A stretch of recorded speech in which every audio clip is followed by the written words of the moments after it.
Habari, leo niko hapa kuwaeleza vitu vitakavyoweza kuwasaidia au mbinu zitakazoweza kuwasaidia wanafunzi wanaosomea masuala ya afya au medical school students, kwa wale waliopata supplementaries, repeat modules na discontinued. Kitu cha kwanza cha kukusaidia ni wewe kuwa na matumaini kwamba hiyo ni hali ya muda mfupi, itapita.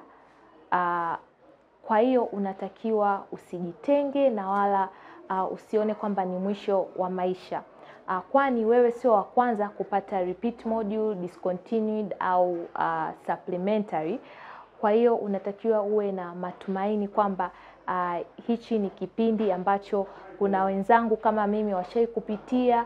Kwa hiyo nikitafuta kuwa na matumaini huku ukiendelea kutafuta njia nyingine za kutatua hiyo shida ulioipata wewe.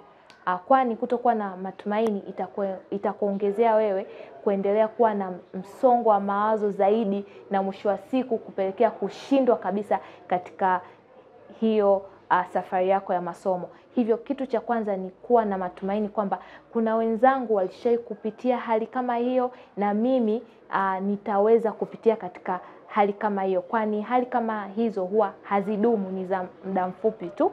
Kitu cha pili ni wewe kumweka Mungu karibu. Ndio watu wengi watakupa pole, marafiki zako wa karibu, kwamba hii ni hali ya kawaida, lakini baadaye wewe ukiwa peke yako, ile hali ya kujisikia vibaya itaanza tena kukurudia. Ni kawaida sana kutokewa vitu kama hivyo kipindi pale ambapo hujategemea kupata disco au repeat, sasa ndo imekukuta sasa. Pole huko nje zitakuwa nyingi, lakini wewe huku ukiwa ndani au peke yako utafanyaje? Kwa hiyo hichi kipindi ni kipindi cha kumweka Mungu karibu. Soma neno la Mungu, fanya ibada kuliko vitu hasi. Labda usikubali mtu yote akukatishe tamaa kwamba wewe hautoweza au wewe hautofanya chochote. Kwa hiyo faraja pekee utakayoipata kwa kipindi hicho ni Mungu, kumtegemea Mungu.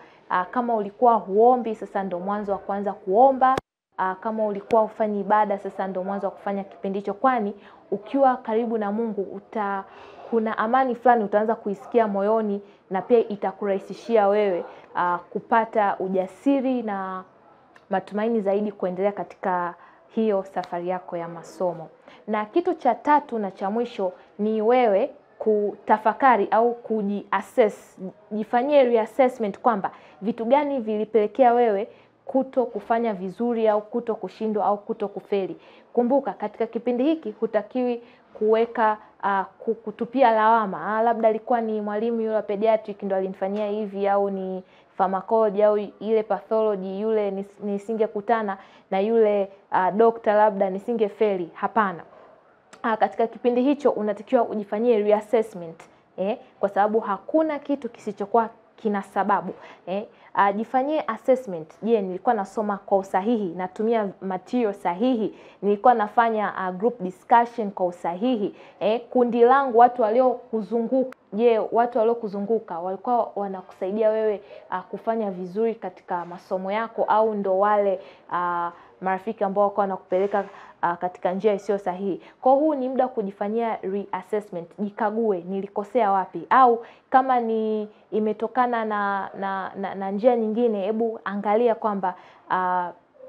kwamba ninaweza kubadilika katika upande gani. Kama ulikuwa husomi vizuri au hujapata material mazuri ya kusoma, ni muda wa wewe kwanza kuwatafuta wengine waliofanya vizuri katika sekta yako. Waulize, hapa ulifanyaje? Mfate, unamjua huyu alishai kupata situation kama ya kwako, muulize, ulipataga disco, ulipata repeat, je, hapa na mimi natakiwa nifanyaje? Ulitumia vitu gani? Kwa kufanya hivyo itakujenga wewe na kujua wapi ulikosea, na sasa unatakiwa utumie njia gani ili ufanye vizuri zaidi. Kwa kusema hayo, mpaka tena wakati mwingine. Mimi ninaitwa Dr. Glory Joshua Budili, medical blogger kutokea nchini hapa Tanzania. Usisahau kufuatilia mitandao yangu ya kijamii kupata maarifa zaidi, na usisahau kulike, kushare na kufollow ili watu wengi wapate maarifa kama haya. Asanteni sana, kwaherini.